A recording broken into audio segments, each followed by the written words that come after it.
2017 साली पुणे महानगरपालिकेच्या हद्दीमध्ये एकूण 11 गावं समाविष्ट झाली. त्यातनं 2 वगळली गेली आणि अंतिमतः 9 गावं राहिली.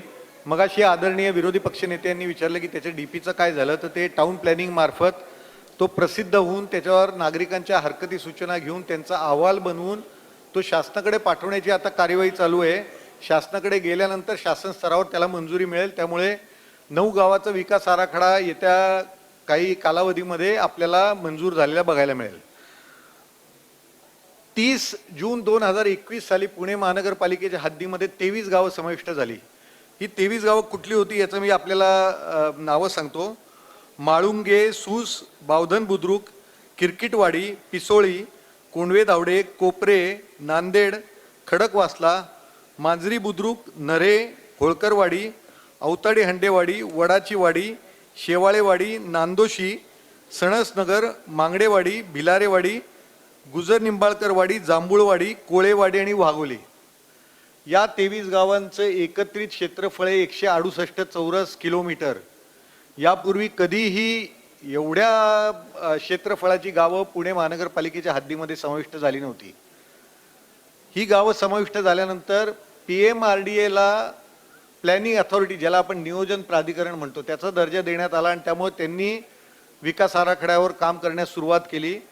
तो विकास आराखडा प्रसिद्ध झाला आणि वेगवेगळ्या कारणांमुळे नंतर तो विकास आराखडा रद्द झाला. 11/2/2026 रोजी पुणे महानगरपालिकेला नियोजन प्राधिकरण म्हणून घोषित करण्यात आलं. आपण तिथल्या बांधकाम परवानग्या देणं, अनधिकृत बांधकामांचं उच्चाटन करणं, तसेच विकास आराखडा सुद्धा करण्याची आपल्याला करण्याचे आदेश मिळाले होते. त्या अनुषंगाने आपण हा आता विकास आराखडा तयार करतोय. तर विकास आराखडा हा महाराष्ट्र प्रादेशिक आणि नगर रचना अधिनियम 1966 म्हणजे ज्याला MRNTP ॲक्ट 1966 आपण म्हणतो, त्याच्या सेक्शन 21 ते सेक्शन 31 मध्ये विकास आराखड्याबद्दल संपूर्ण माहिती अंतर्भूत केलेली आहे की तो कशा पद्धतीने करण्यात यावा. यात सुरुवातीला सेक्शन 23 प्रमाणे आपल्याला याचा इरादा जाहीर करायला लागतो शासकीय राजपत्रामध्ये आणि वर्तमानपत्रामध्ये. ते इरादा म्हणजे काय की आपण आता ही गावं आपल्याकडे समाविष्ट झालेली आहेत आणि त्याचा विकास आराखडा करण्याचा पुणे महानगरपालिकेचा इरादा आहे आणि त्याच्याबरोबर या गावांची नावं, त्यांचं क्षेत्रफळ वगैरे असं आपण सगळं प्रसिद्ध करतो. ही पहिली स्टेप असते.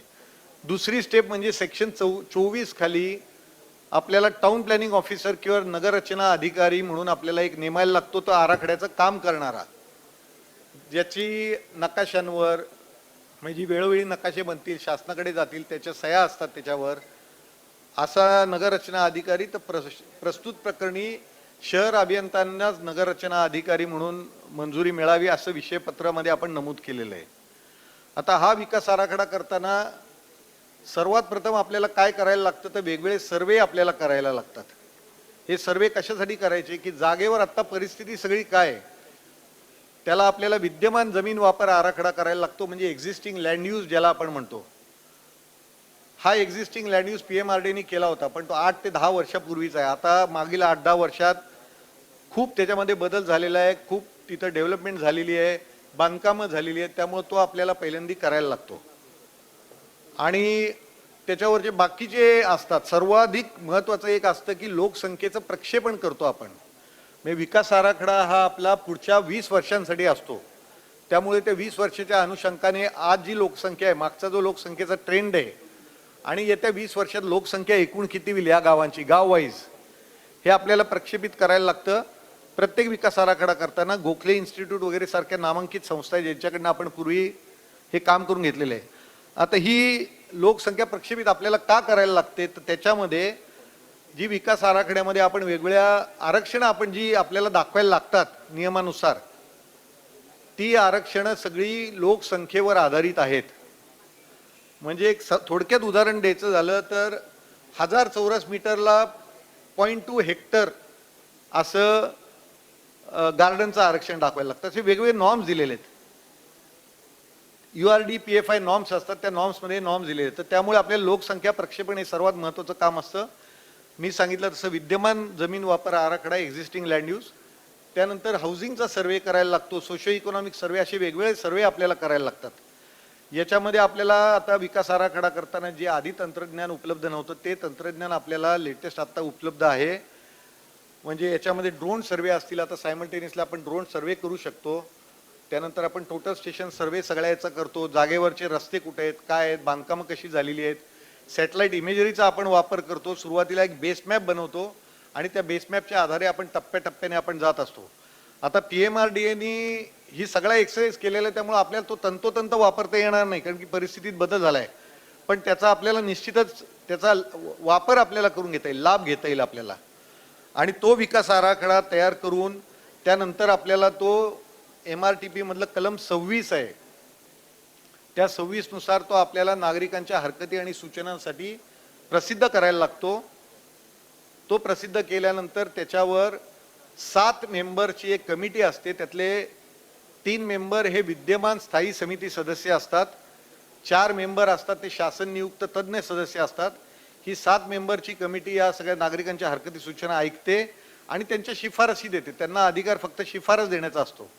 आणि त्यानंतर शहर सुधारणा GB मार्फत त्याला मान्यता मिळाल्यानंतर आपण तो फायनली हे करतो, पुढं आपण त्याच्यावर जातो. आणि त्यातलं कलम 30 जे कलम आहे त्या 30 कलमांअंतर्गत आपण विकास आराखडा तयार करून राज्य शासनाकडे मंजुरीसाठी पाठवतो आणि कलम 31 अंतर्गत त्याला मंजुरी मिळते शासनाची. यात प्रत्येक ॲक्टिव्हिटीला किती कालावधी अभिप्रेत आहे हे त्याच्यात नमूद केलेलं आहे. अर्थात त्याच्यामध्ये मुदतवाढ सुद्धा नमूद केलेली आहे प्रत्येक ॲक्टिव्हिटीला. तथापि आपण आता हे बघूया, आता आपण चांगला एक DP सेल सुद्धा फॉर्म करतो इन हाऊस आणि तंत्रज्ञान चांगले सर्वेअर्स वगैरे घेऊन आपण हा आराखडा लवकरात लवकर प्रसिद्ध करू. कारण की आत्ता या गावांमध्ये फक्त रिजनल प्लॅन आहे, ज्याला प्रादेशिक आराखडा म्हणतो, त्याच्यामध्ये फक्त झोनिंग आणि रस्ते असतात. त्या याच्यावर परवानगी पूर्वी देत होते, आता आपण कडकातल्या कडक तरतुदीनुसार परवानगी देतोय. विकास आराखडा एकदा आपला मंजुरी मिळाली शासनाकडे जाऊन की मग RP हा थोडासा बाजूला जातो आणि विकास आराखडा अंतिम होऊन आपल्याला तिथले रस्ते असतील किंवा बाकीचे आरक्षण असतील ही ताब्यात घेऊन त्या भागांसाठी सुखसोयी आपल्याला विकसित करता येतात. अशी सर्वसाधारणपणे DPची प्रोसिजर आहे. तर आत्ता आम्ही विषयपत्र जे ठेवलेले आहे ते 23 खाली इरादा जाहीर करण्याचं, या 23 गावांचा विकास आराखडा जाहीर करण्यासाठी आणि सेक्शन 24 खाली नगररचना अधिकाऱ्याची नेमणूक करायची, ज्याच्यात शहर अभियंत्यांचं नाव सुचवलेलं आहे. माननीय महापौर, अत्यंत जबाबदारीच्या विषयावर या ठिकाणी आपण आता हा इरादा जाहीर करतोय. एकूणच सभासदांच्या जर का भावना लक्षात घेता या ज्या जुन्या DPत झालेल्या सर्व चुका माननीय आयुक्त साहेब आपल्याला दुरुस्त कराव्या लागतील, ज्या ज्या सभासदांनी सांगितल्या आहेत. याचा मूळतः तुम्ही पहिल्यांदा ELU नीट करून घ्या माननीय आयुक्त साहेब, कारण एक्झिस्टिंग लँड यूज नीट झाल्याशिवाय आपल्याला डेव्हलपमेंट प्लॅन नीट करता येणार नाही. त्यामुळे या संदर्भातली सविस्तर प्रोसेस, याचे एक स्ट्रक्चर आणि जबाबदारीचं भान आपल्या अधिकाऱ्यांना देण्याची आपल्याला गरज आहे. मला असं वाटतं की या पुणे शहराला एक नववैभवाला आपण नेत असताना हा एक मोठा टप्पा या गावांचा आपल्यासाठी चॅलेंजिंग असणार आहे. आपण तो निश्चितपणे पुढे नेऊ असा मला विश्वास वाटतो. धन्यवाद. विषय क्रमांक 16/82